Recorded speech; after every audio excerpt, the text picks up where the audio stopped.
Stetson Bennett is a man of few words and even lesser accountability. We might have the reason the Clippers are playing hardball with Paul George and Bronny James is staying in the NBA draft because, hey, nepotism. Good morning. I'm James. This is your daily dose of sports and snark for the greatest sports city in the world, Los Angeles. This is the faithful Angelenos morning report. And so, it is May 29th, 2024.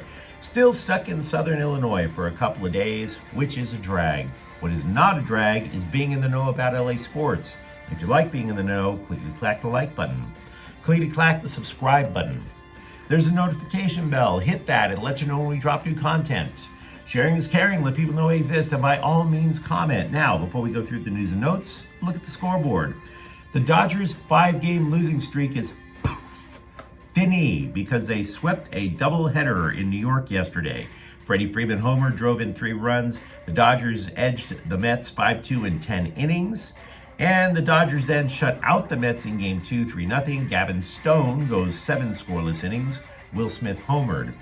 Sparks 88, Indiana 82. Here's how goofy the WNBA is. Caitlin Clark scored 30 in a losing effort. Good for her. But that's all we heard about. And she was on the losing team. And meanwhile, the only thing we hear about on the Sparks side is what Cameron Brink is wearing because, hey, her abs, and she's tall and blonde. Ms. Brink, the catwalk is that way, the court is that way. Make your presence known on the court. Merciful God. Anyway. Meanwhile, today, the Dodgers are at the Mets at 1. James Paxton is 5-0 with a 3.49 ERA versus David Peterson, who is apparently making his first appearance of the season. It's Galaxy Game Day. FC Dallas is going to be in town at 7:30. Ricky Puig has 4 goals and 8 assists this year. He's also been fouled a league-leading 40 times. Yikes. And Minnesota's in town to play LAFC at 7:45. We've been talking about how LAFC needed to grab as many points as they could until Olivier Giroud arrives. The Black and Gold have won 5 consecutive matches, so at least they're doing that, absolutely. But let's get to the news.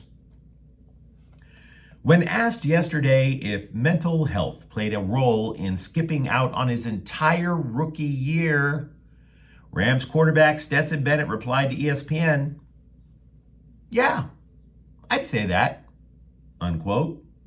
And thus, everybody made nice about a guy who abandoned his team for an entire year. Now, did Bennett add anything? No. Did he discuss his journey back to wellness? No. Did he say that he's now in such a good place that he would never, ever pull a stunt like this again? No. None of those things. Now look, there are people with real mental health issues. I am not trying to downplay that. Mental health is a thing. Many people deal with legitimate issues that hamper their lives and in some cases even threaten their lives. So I'm not trying to sit there and tell you that mental health issues do not exist. But in Stetson Bennett's case, it seems like he is taking the easy way out. And because he's not being forthcoming. We do not need to know all the details. If we heard, for example, that he stood up in front of the locker room and told the veterans, "Hey guys, listen, I abandoned you guys. I was dealing with such and such. I'm sorry. I had to get better." And if the veterans were like, he told us, but we were going to keep it secret because we want to show respect to him. Mental health is legit. That would be one thing. But I haven't heard about this cat taking accountability for anything this year or last year. I haven't read anything from a teammate saying, "Dude, he had to deal with some stuff." None of that. We don't even know if he saw a mental health professional. We don't know if he's been diagnosed, which, by the way, is what makes your issue legitimate. If medical personnel are saying, "Look, he's got a thing. We're not going to go into it, but yeah, he's got a thing that he needs to work through." You have to get something to validate your claim. Otherwise, you're just using mental health as a cop-out. I could tell you, the only thing we know is he took a year off for being tired. That's it. If I tell you that I have a compound fracture in my leg, and then you see me running wind sprints, you know I'm full of it. No diagnosis. We don't know if he's seen a mental health professional. No accountability. So for those reasons and many more, I am not even remotely interested in ever seeing Stetson Bennett on a football field again, particularly for the LA Rams. All we know is he took off for a year. And that means he's not to be trusted until we know otherwise. And that's a memo. You might find this hard to believe, but there is apparently some rationale in the long-term planning of the Clippers. I don't think I buy it either, but apparently there is. The reason Paul George isn't automatically getting the max deal apparently has a legit reason. It has a bit to do with the next broadcasting deal. TV, streaming services, stuff like that. Because broadcasting deals are linked to the salary cap. The next broadcasting deal, and you've probably read about some of it because there's a possibility that TNT and its terrific Inside the NBA program could go the way of the dodo with the next broadcasting deal. The next broadcasting deal has some people forecasting a 10% increase in the salary cap. So if the salary cap, for example, jumps 10%, it goes from about 155 million to 170 million. More importantly, that means that the extremely restrictive second apron jumps up.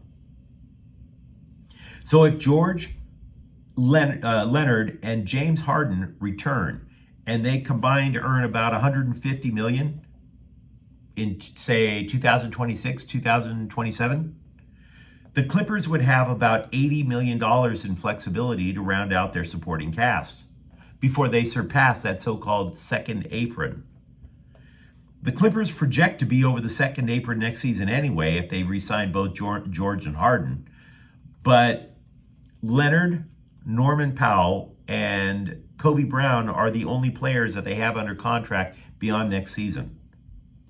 So if they run back the same core, they could set themselves up for a hard reset as early as 2025.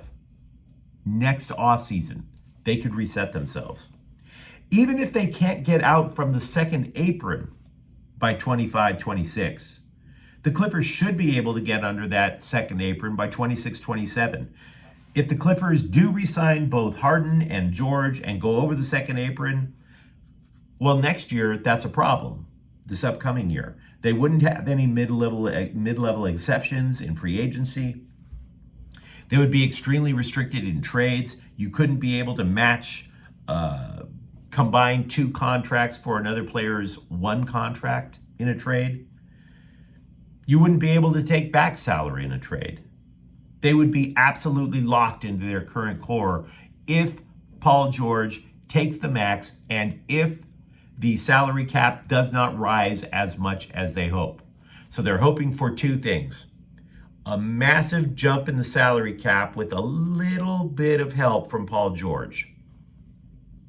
And that's the way they would be able to retain some sort of flexibility to rebuild. By the way, speaking of the Clippers, Ivica Zubac's LA home was burglarized last Wednesday. It's the second time that people have seen strangers around his house, so dude was foreign born. He's a full-fledged Angeleno now, right? Bronny James has decided to stay in the NBA draft, according to his agent. The same agent hyped him, as you would expect. Rich Paul told ESPN, quote, "Bronny's draft range is wide. I don't care what team it is. It could be number 1. It won't. It could be number 1 or 58. I do care about the plan, the development, the team's strategy, the opportunity, and the financial commitment. That's why I'm not doing a two-way deal," unquote. Now it's time to get to the bottom line, because if development mattered, you do sign a two-way deal. because the best way to develop is to play. And Bronny James is not good enough to get regular playing time in the NBA. And that's being charitable.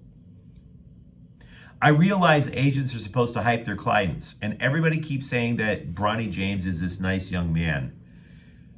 But as people in his generation like to say, bro, your privilege is showing. And to be frank, your privilege is looking really gross right now.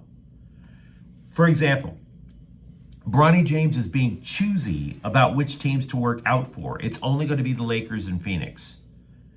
So why would your client be good with any team that takes James if he doesn't want to work out for them? Or give him the option to develop with playing time? Why are we even saying one thing about a guy who averaged, I think, 5 points a game in a season that was cut in half because he had a heart problem? We all know the reason. We're not stupid. If he was my kid, he wouldn't be even qualifying for the G League. He's LeBron James's kid. So the sooner we stop talking about Bronny James, the better. Real life needs to come into this scenario like pronto. Also regarding USC basketball, CBSSports.com is reporting that Terrence Williams is withdrawing from the NBA draft and transferring from Michigan to USC. He doesn't necessarily solve the height problem with the Trojans. He's only 6'7", but he is a power forward, which means he figures to play some role in the paint. He did average 12.4 points per game last year. The bow tie guy from Fox Sports, Ken Rosenthal, wrote a column about the Dodgers where the thesis was, gee guys, they spent $1.4 billion and they still need more to win a title. To which I say, we all knew. And then he says, oh, they need a hitter and a reliever. Again, we knew. We totally knew. He did make an attempt to break down where we might expect a deal, but to be honest, I don't think he made either a complete or compelling case. Now, normally I like to clown columnists who are overly emotional and don't have sources, i.e. Bill Plaschke. Ken Rosenthal does have sources, and that's what makes his column disappointing.